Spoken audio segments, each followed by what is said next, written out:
How to turn on call recording in iPhone iOS 18.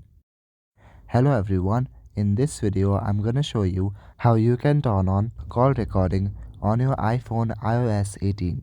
Firstly, open settings on your device. It is a very simple and easy process. But before that, check for any updates that may be available for your device. Go to General and tap on Software Update. Now check for any software update that may be available for your iPhone. If there are no updates available, then go back to your home page. In your home page, navigate to the phone app and open it. Now call the person that you would like to record the call of.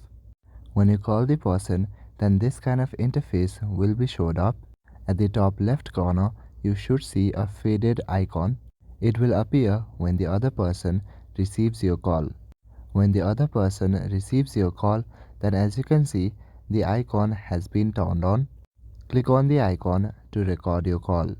Select Continue. And now whatever you are talking about will be recorded. As you can see here, it also says that this call will be recorded. After you are done recording, then hang up the call and you will see the notification that the call has been saved.